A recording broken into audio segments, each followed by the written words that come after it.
Tonight, ladies and gentlemen, I shall perform for you. He will forever be known as Grandpa, the cantankerous yet lovable patriarch of the Munster family. Al, out of makeup. Children, adults, like, oh, there's Grandpa! Oh, hi, Grandpa! I mean, he was just always Grandpa. It don't matter. You can call me Al, Grandpa. But his unique career has spanned more than 40 years with boisterous performances on stage, screen, and television. He's an absolute actor. He's just a very funny man. Ooh, my pussycat home! For Al Lewis, the journey from the tough streets of Brooklyn to the bright lights of Hollywood to the campaign trail for political office has been one of moxie and mystery. My father has created a huge myth about himself. My father is, in very many ways, a very large enigma. I know, you're skeptical. He truly is a master raconteur. He can talk to you, and you will bend over to make sure you catch every word. Forget it, Harmon. They're not listening. Let's go! He is a whirlwind. He's a carnival. He's a mean streak. He's a typhoon. This guy is just so real, he's unreal.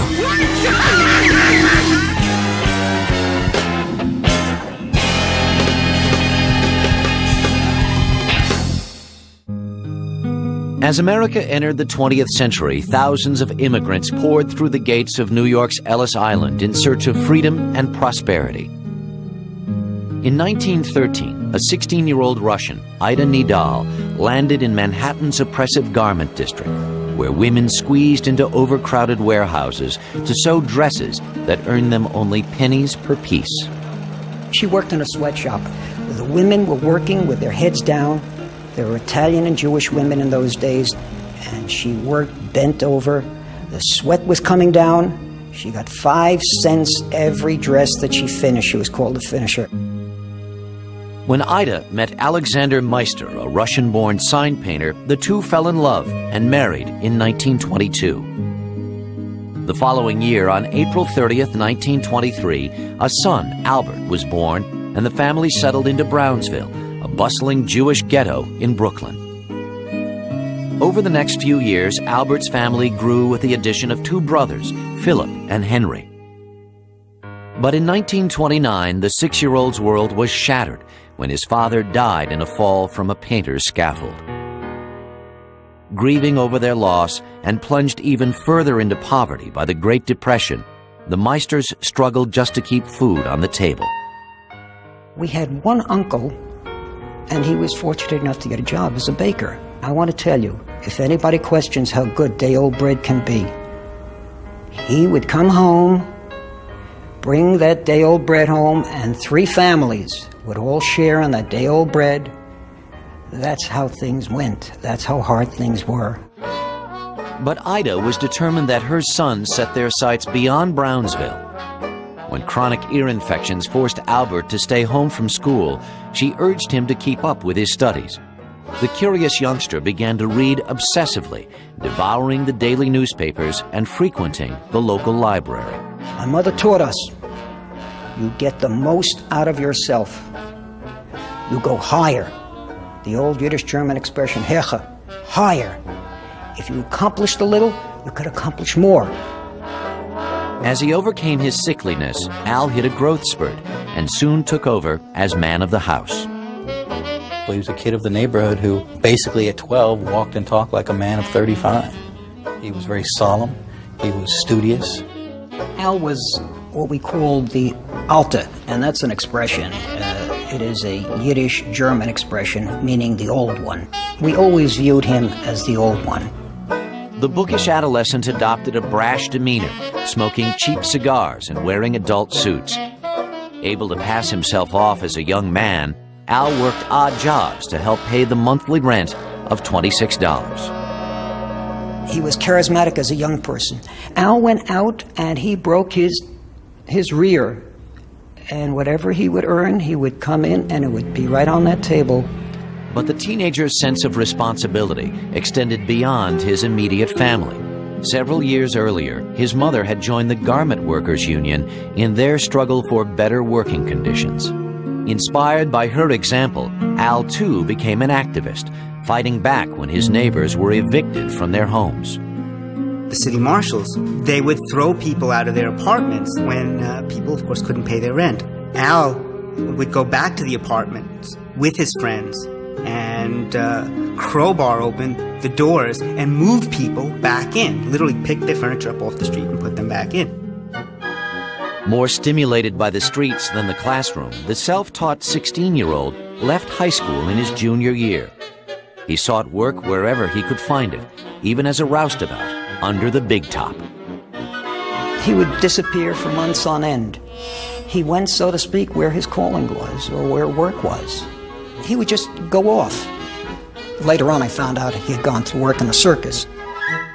Over the next few years, Al took a job as a carnival barker, peddled elixir with a traveling medicine show, and hawked peanuts at Brooklyn's Ebbets Field.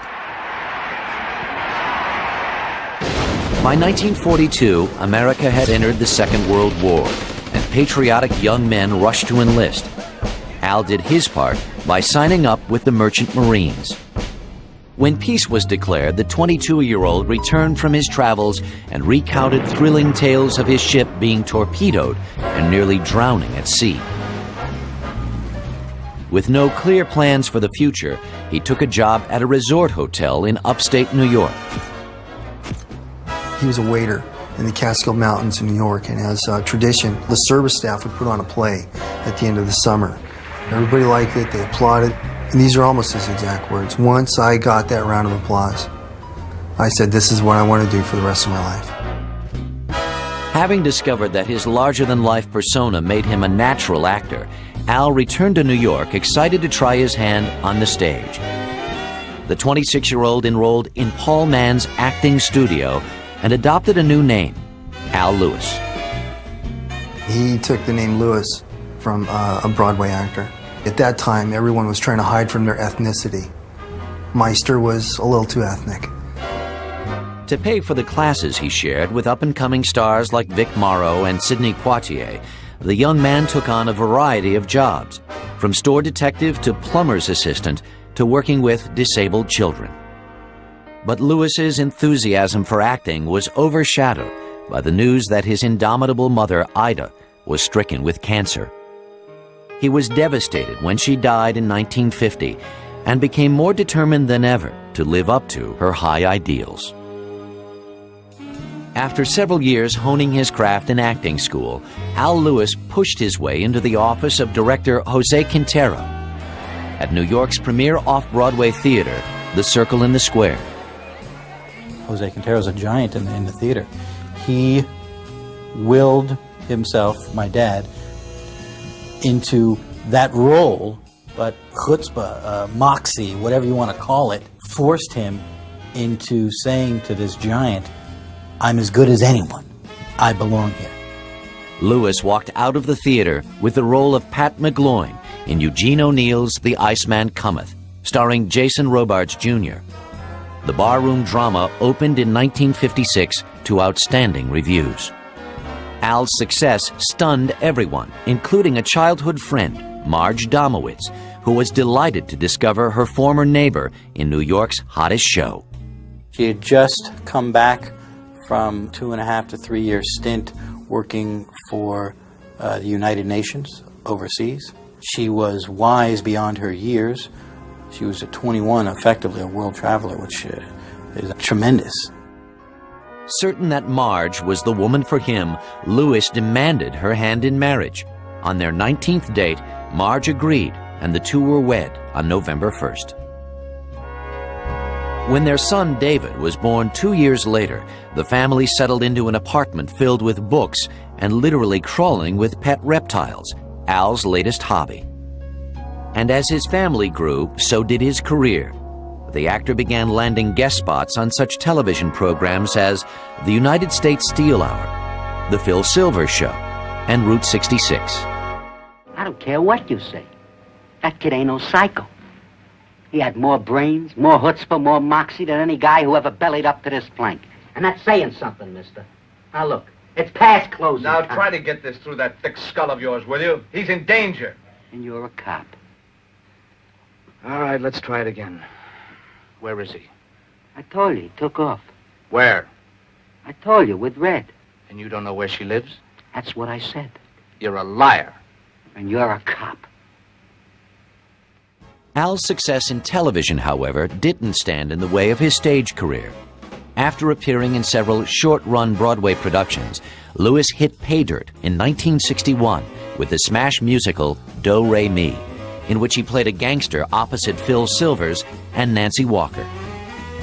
By now, the bold kid from Brownsville had carved a niche for himself as a sought-after character actor. But it would take two unlikely roles on the small screen to make Al Lewis a household name. In 1961, while Al Lewis was appearing in Do Re Mi on Broadway, the theater-trained tough guy made a guest appearance on the hit series Car 54, Where Are You? The comedy, conceived by producer Nat Hiken, starred Fred Gwynne and Joey Ross as a pair of bumbling Bronx police officers. Al's small role as a construction foreman garnered attention from critics and viewers alike. I mean, the people wrote thousands of letters. They loved him. And next thing I know, I mean, he was so popular that he became a regular on the show. Recognizing his previously untapped flair for comedy, the producer created the character of Officer Leo Schnauzer, especially for Lewis. Hey, Nichols. What? What are you, a wise guy or something? You know what I mean. You put me on pretty good, huh? What are you talking about? You know what I'm talking about. Today is Thursday, huh? Today is Thursday. Today is Friday. But I tell you, it's Thursday. Why don't you look at a calendar once in a while? I did. That's why I know it's Thursday. How to read the I know calendar. it's Thursday. Wise guy, huh? I'm the wise guy. It's Thursday. What's going on around here? Schnauzer was so popular that before long, Hiken beefed up the role and gave the boisterous cop an equally rambunctious wife, played by Charlotte Ray. The character that Al Lewis played as Leo Schnauzer, he was very broad strokes. He was almost bigger than life, but yet real. He was a little wild, which made it wonderful. Are you happy? Are you happy? You disgraced us again in front of all the neighbors. I disgraced? If you hadn't started with that big mouth of yours. Leo. Look what I'm calling a mouth. That's a burglar alarm with teeth. You see, with his yelling and his screaming, and all I've been trying to do is say 2 words to him all night. Drop dead! Show me how, please. Quiet, the both of you. We had to be the battling Schnauzers. You know, really rough stuff. We had become very intimately hostile, but not in real life. Off-screen, the streetwise Brooklyn-born actor bonded with his tall, Harvard-trained co-star, Fred Gwynne. Though they came from wildly different backgrounds, the two soon became fast friends. When in 1963, NBC abruptly canceled Car 54, Lewis found himself looking for a job. Al quickly landed a small part in his first motion picture, George Roy Hill's The World of Henry Orient, starring Peter Sellers. But one role wasn't enough to pay the bills, especially since his family had grown to include a second son, Ted, born in 1964. When an offer came to star in a TV comedy called The Munsters, the actor quickly flew to Hollywood and appeared in this rarely seen test. In it, Lewis played Grandpa, the vampire patriarch of a ghoulish household, opposite Car 54 co-star Fred Gwynne as his son-in-law, Herman Munster, Joan Marshall as Herman's vampire wife, Happy Dermott as the wolf boy Eddie, and Beverly Owen as the family's all-American cousin.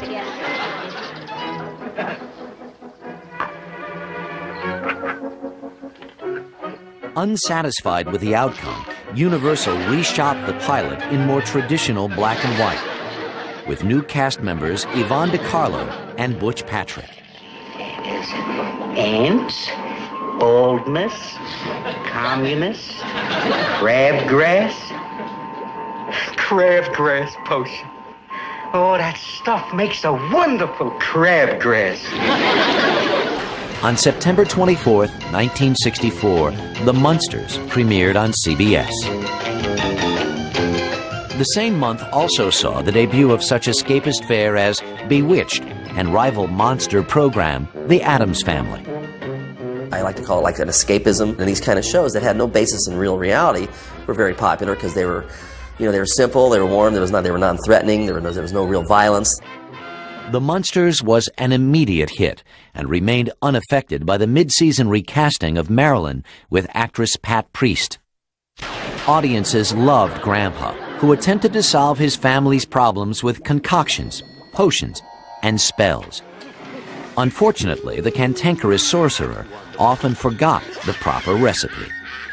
He was sweet. He was kind of bumbling. You might have felt sorry for him because he was always kind of not getting things right and he was flubbing up. I'm going to turn on the machine full blast.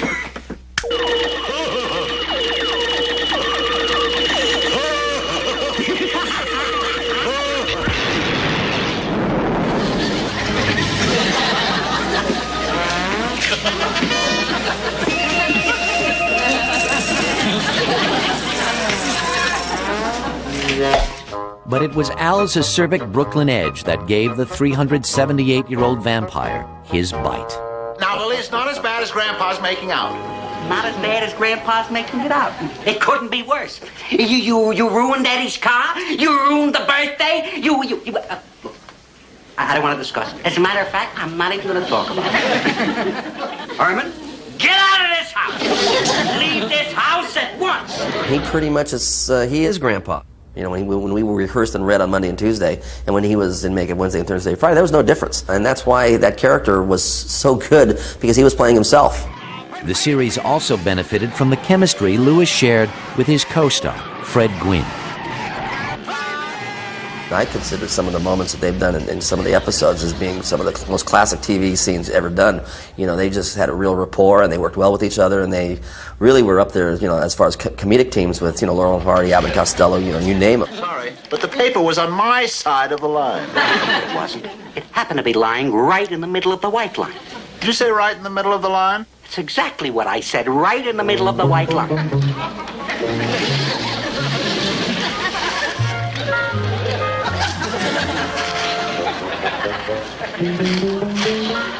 The two spent hours together, developing sketches and suggesting creative ideas to the producers, like adding a family pet, a dragon named Spot. Oh, hi, Spot. Well done, please. Both Fred and Al had a tremendous input. They would add lines. They would, between the two of them, would work up, a way to do something. Or why don't we try this?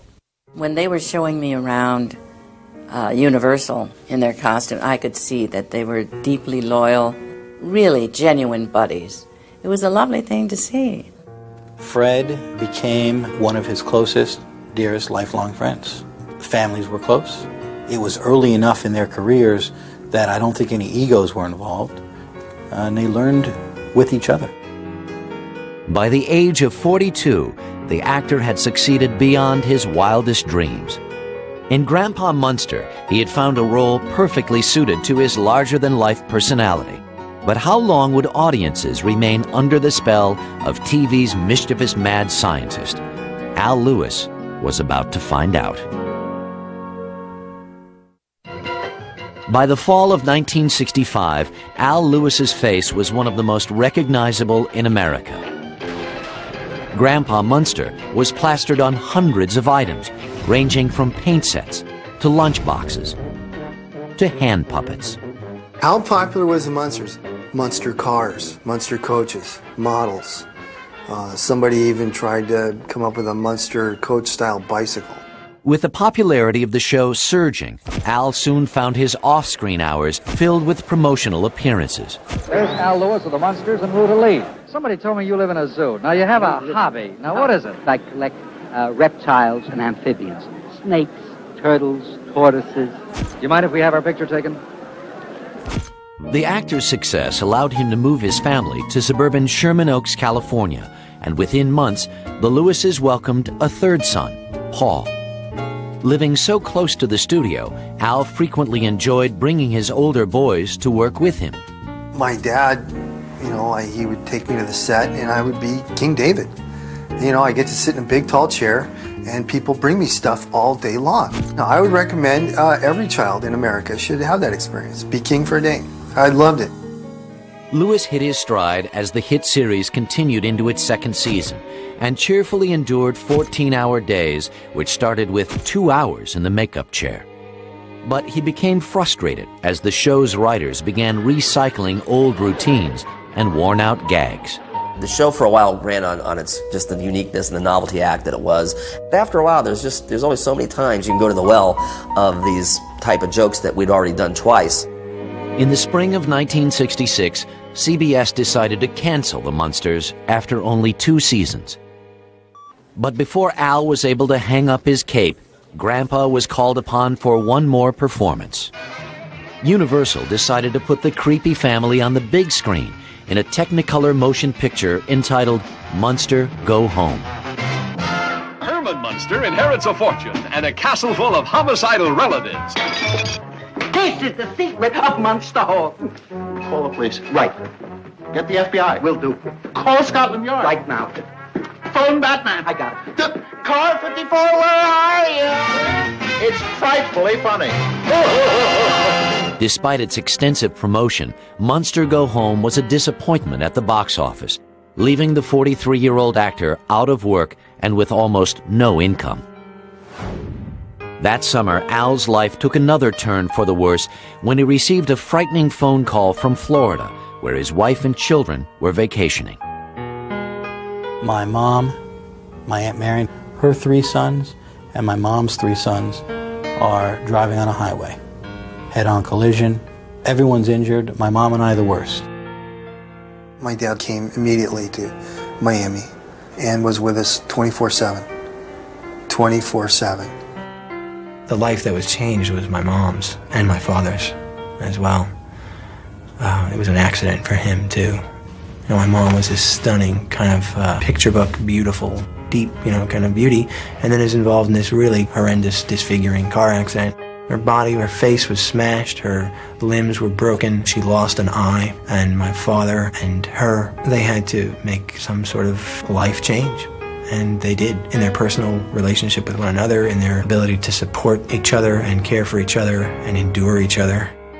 Al spent months by Marge's side, nursing her back to health, until mounting bills forced him back to work. But the actor quickly discovered that his 2-year stint as Grandpa Munster had left him hopelessly typecast. When he landed his next job in 1967 as a guest on the hit series Lost in Space, Lewis found himself playing a character who was all too familiar. Master, we have visitors. Visitors? No wonder I failed. You're to blame. You frightened my spirit away. I shall turn you all into frogs. Frogs? Oh, you wouldn't do that. But I would. I like frogs. Earthlings. Go away. Give me froggy, rocky, doodle beef. Well, he goofed it again. That's not what I ordered. By 1968, the war in Vietnam and the assassinations of Martin Luther King and Robert Kennedy had thrown the country into turmoil. A political activist since his youth, Lewis became caught up in the movement for peace and equality and turned his home into a gathering place for left-wing leaders.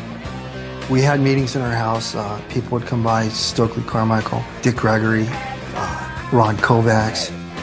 As far as my dad in politics went, he was to the left. I remember being on a march, Griffith Park, Black Panther rally, some police involvement, and lest we say having to get out of there rather quickly. A little bit of running. He was always very sensitive to the black issue. He felt it was wrong. He was always a political person. He was always an underdog rooter. And I say it goes back possibly to my mother. Al's concern for the disadvantaged was not restricted to the political arena. His tremendous enthusiasm for basketball gave him the opportunity to lend a hand to underprivileged high school students. Lewis's keen eye for basketball talent earned him a reputation as one of the sport's best scouts, and over the years, his expertise was highlighted in the pages of Sports Illustrated. He loved the game. More importantly, he loved the kids that played the game. So he felt that if he could tell a coach about a kid who is deserving of a scholarship, and otherwise he gets no education, he did it. People are the ultimate spectacle.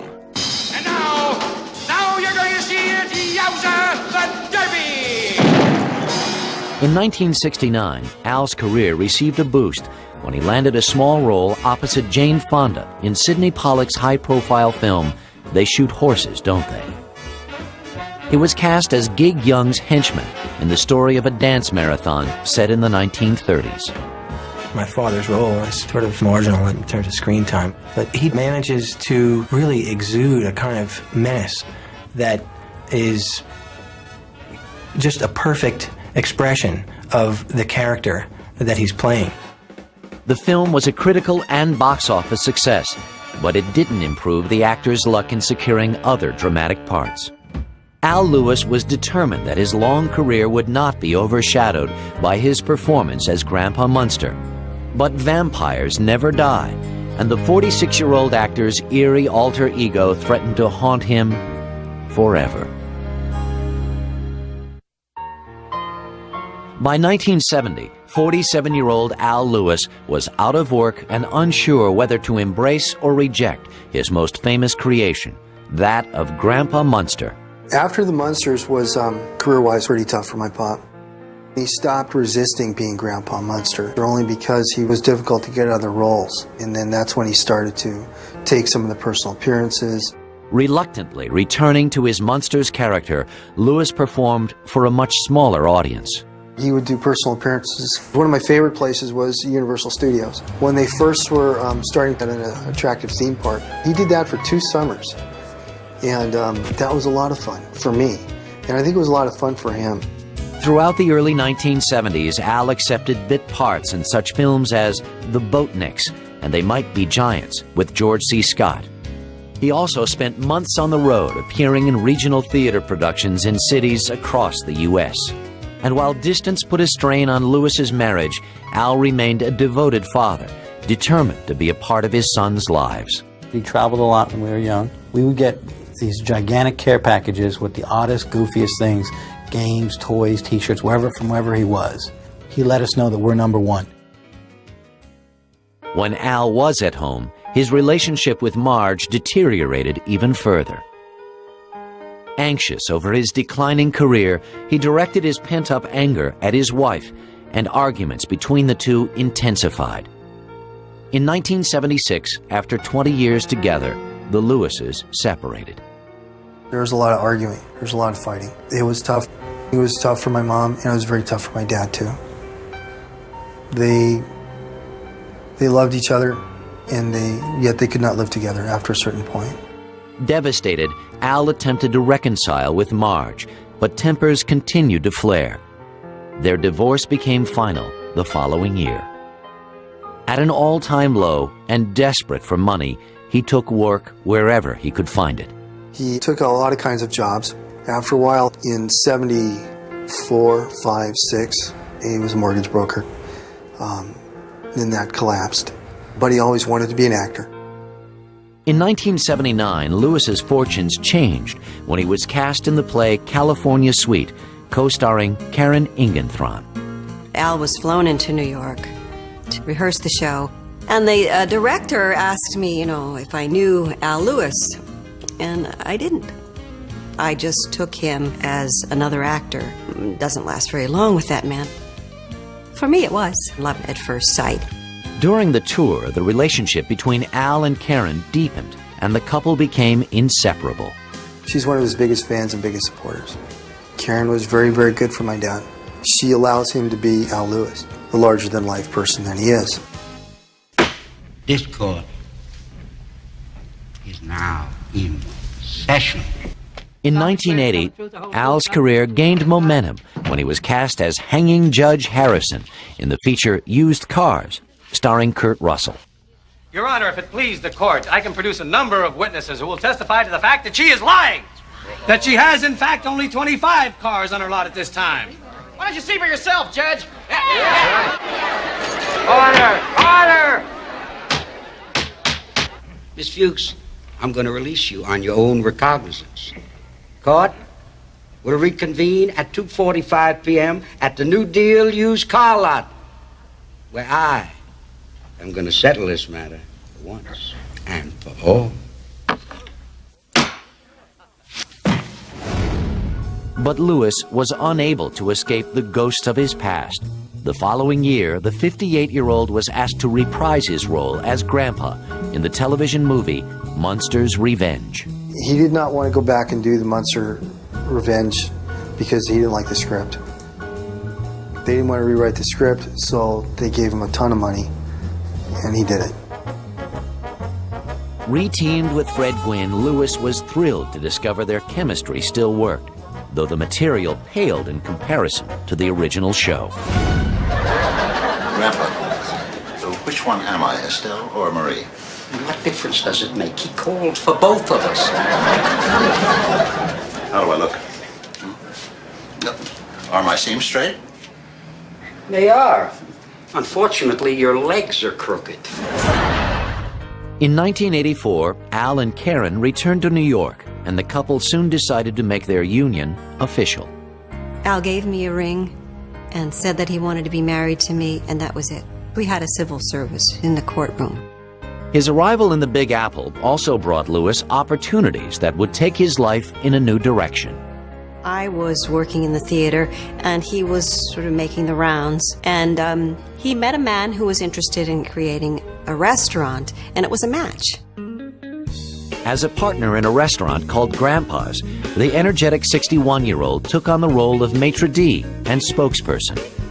Al's old pal, Fred Gwynne, put his artistic talent to use by designing the logo. And on April 28, 1987, the Greenwich Village Eatery opened to the public. He put in about 3 really hard years developing the place, working 6 days a week out of a 7-day work week. Al's hard work paid off. Thousands of visitors from all over the world poured through the doors to meet the brash proprietor, known to them all simply as Grandpa. Grandpa is here. It's all right.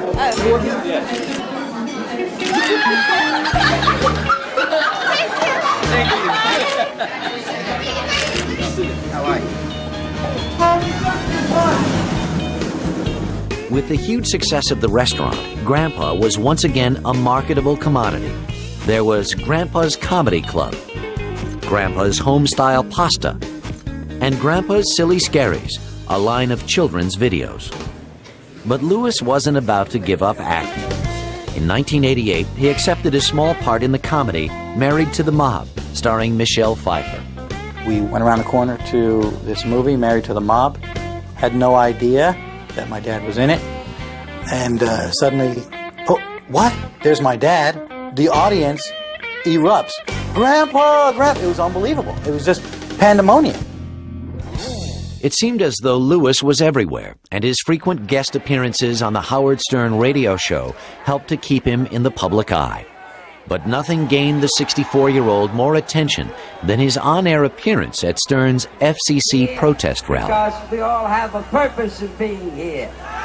And that purpose is to say, F the FCC!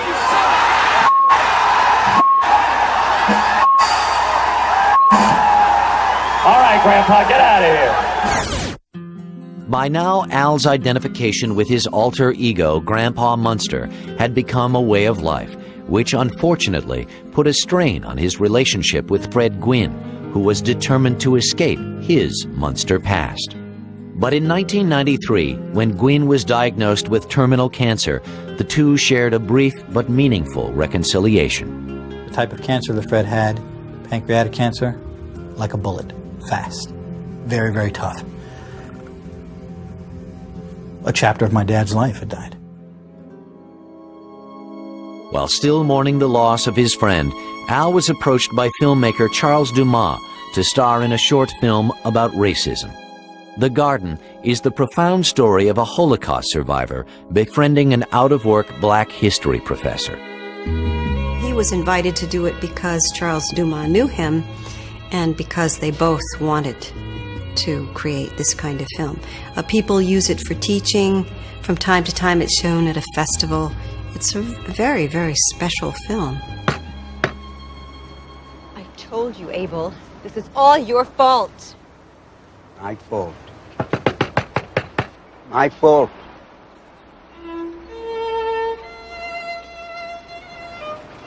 It is not your fault. Avrumale. They killed us. You didn't. Mom and you. Why I'm alive? Why? So that you could plant our seed in the new world.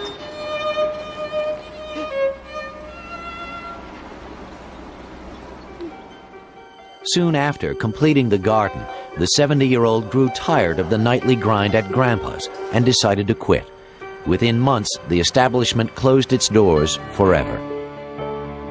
He had walked away from the restaurant business, but Al Lewis was about to step into a much bigger arena. It's great to be back. By 1995, the outrageous Al Lewis was one of Gotham's most beloved and approachable characters. Well, to New York, where he lives, he's a very large personality. He knows everybody. Everybody knows him. Cops, store clerks, and people enjoy him. They like to talk to him. But Lewis's popularity reached far beyond his homeland. His notoriety as Grandpa gained him annual invitations to the International Latin American Film Festival in Havana, Cuba, where the actor had become a celebrated guest of honor. He goes because he likes to go and he likes the people. But it's also in part because of his interest in these issues of justice and struggle. And so he brings some medical equipment, you know, packs up suitcases of things that they need because they're in hard times. The busy septuagenarian continued to seek out new challenges. After accepting a cameo spot as his old character Leo Schnauzer in the feature-length remake of Car 54 Where Are You?, Al found another outlet for his creative energies. By the late 1990s, Al's passion for politics inspired him to host his own radio show on the New York listener-supported station WBAI. I'm not a politician, I'm a performer. But I know the politics better than they do. Well, I and a bunch of my friends were listening to his radio show on WBAI. At the time, I had no idea that Al was a lifelong political activist. Looking for a gubernatorial candidate who could earn enough votes to put them on the ballot permanently, the Green Party was drawn to the charismatic former vampire. The Green Party approached him and asked him if he would run for governor. I don't think you could have seen two more stunned people than Al and myself when we played our answering machine 2 or 3 times to see if we were hearing right. On August 18, 1998, Al Lewis announced his candidacy for the governor's seat.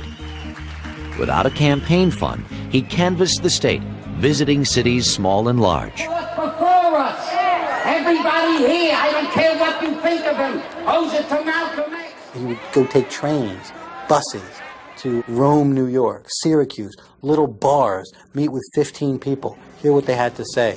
It was unbelievable. I mean, the guy's energy level was shot up 1,000%. Now more in the public eye than ever, Lewis gave interview after interview. But when reporters dug into the actor's past, they were unable to verify many of Al's assertions. Born April 30th, 1910. I've been doing this as a performer since 1922. I taught a specialty. I have a degree in education. I also have a degree in child psychology. Dad has a habit, he's made a lifelong habit of telling too many stories that probably couldn't all be true at the same time. He has this kind of, well, creative habit of mythologizing certain aspects of his life, and he blows certain events up out of proportion. At a time when many politicians found themselves on the defensive, the 75-year-old candidate was undaunted by the scrutiny. Although he lost the governorship to George Pataki, Lewis had put the Green Party permanently on the ballot. He did the impossible. On virtually no money, he went up and down the state, doing interview after interview, and he got 52,000 votes. In the fall of 1999, the aspiring politician once again astonished his public when he announced that he would run for U.S. Senate against Hillary Clinton and Rudolph Giuliani. I heard on the news something about that he was going to run opposite Hillary Rodham Clinton for senator. I don't know what this is all about. Is this madness or is it for real? What's going on around here? Throwing his hat into the political ring wasn't difficult for a man who had worn many during his long and varied career. Grandpa Munster had made the boy from Brooklyn a cult celebrity and gave him recognition with baby boomers that few politicians ever achieve.